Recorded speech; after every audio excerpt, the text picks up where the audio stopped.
Now, the BNP are to appear on Question Time on the 22nd of October. The Justice Secretary, Jack Straw, will also appear on the programme after becoming the first senior Labour politician to say he's willing to appear on the panel with Nick Griffin from the BNP. Andrew Brons is the BNP's MEP for Yorkshire and the Humber.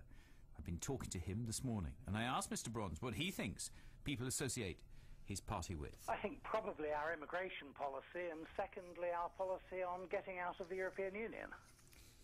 Do you understand that, or do you think that the BNP only did relatively well because earlier this year, because people were so fed up in the spring with many of the other main political parties? No more or no less. Would you agree with that?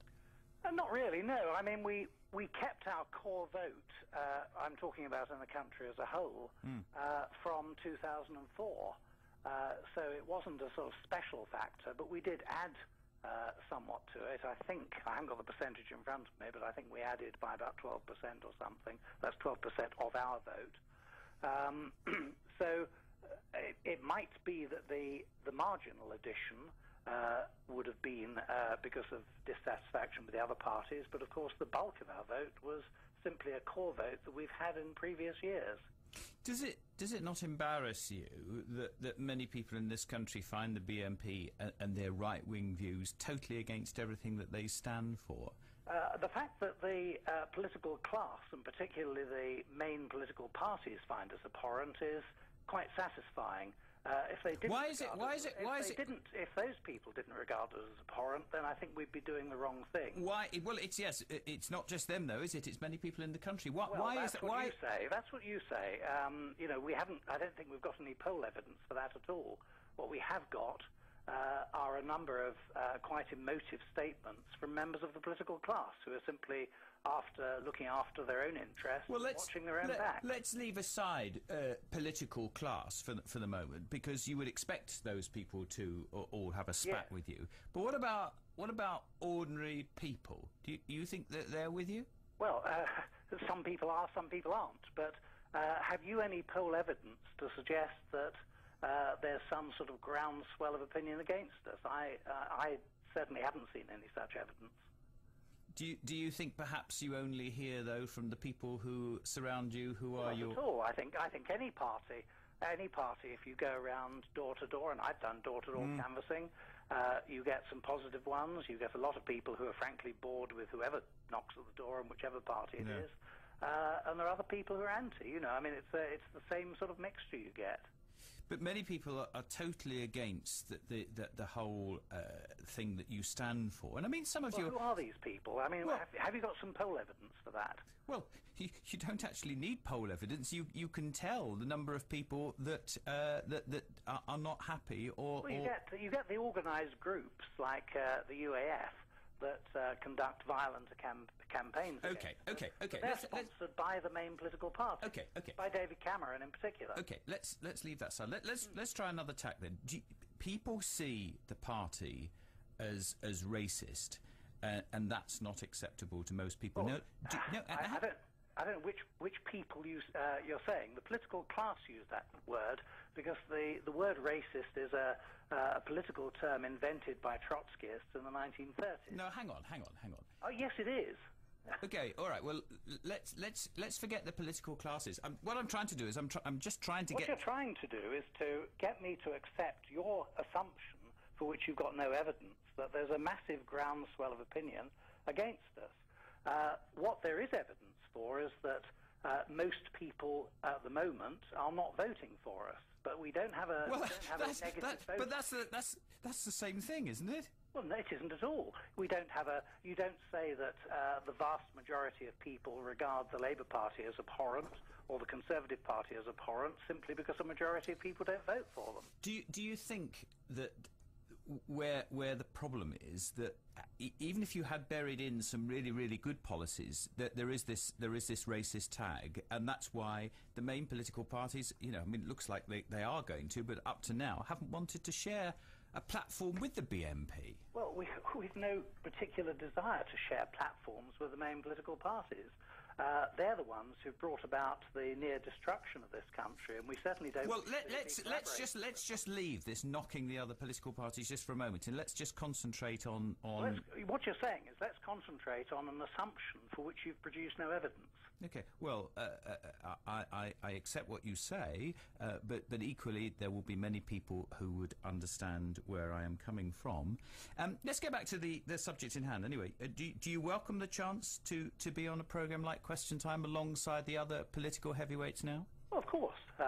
It's certainly a sign that, in a way we've moved out of the small league and towards the upper end of that small league and perhaps even into the big league. Yes, it is important, and a lot of politically interested people watch the programme, and they will at least now be able to hear what we say rather than what the other people say about us. Because in the main, for every word that we're allowed to say directly to the public, there are probably a multiple of those words spoken by our opponents. On this occasion, we'll have an opportunity to speak back. Yeah, up against someone like Jack Straw, I believe, on the. They've been in a bit of a tizzy, haven't they, trying to find somebody who's capable of combating, they think, Nick Griffin. They've been going through the lists, and they've been quite desperate trying to find somebody. Well, that's your that's your opinion, and as I say, I'm sick of the political brickbats. Jack Straw, very seasoned old hand. Yes. He's got BNP in his own backyard. Isn't there a danger that he will show up and highlight your party? I think there's a great deal of danger for Mr. Straw that Nick Griffin will show up his shortcomings and those of the other parties represented on that panel. I'm confident that my colleague will You're extremely confident that about... Absolutely. Do you get... And I'll tell you why. Okay. Because the Labour Party has been absolutely desperate to prevent us from being heard. This business of no platform for the BNP is clearly a disguised way of saying we don't want the public to hear what they've got to say. When people... They've simply had to accept defeat because the BBC have overridden them. When people say, and you know, you're very robust in your discussion, so I'm sure you can cope with this. When people say the party is racist, which is what many people say, I'm afraid that word racist, as I say, it's a word that was invented by the political class. But if you bring it down to a street level, what the word racist is usually intended to mean, it means race hatred. It either means that people hate other people of other races or perhaps want to encourage other people to hate them. Well, that's certainly miles from the truth. We have respect for other peoples of all backgrounds. We don't hate anybody ourselves, and we certainly don't want to encourage anybody else to hate them. So why do you have the image that you have? Well, because the political class... Including people like you, who are frankly the voice of the political class, repeat it time and time and time again. Oh, right, okay. Every time the BNP's mentioned the word racist. Will you have black candidates? Well, we haven't got any black members, so I think it's very likely. Would you have some? I don't know. The rules are up for negotiation at the moment. I have no idea what the annual conference and an extraordinary conference following it might decide. So that's a no, is it? I don't know. It's not for me to decide. I'm one member among many.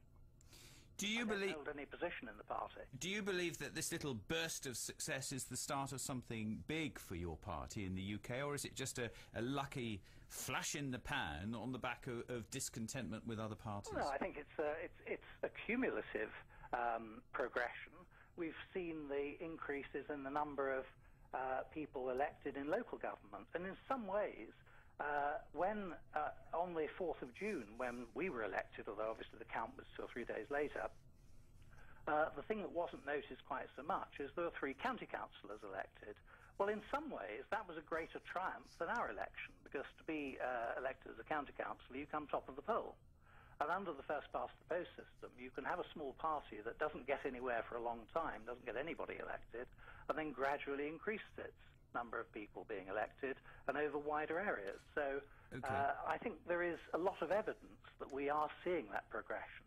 I mean, we saw the quite spectacular vote in the local government election back down in Sevenoaks. I think it was in March, but I haven't got the date in front of me, with 42% of the local poll.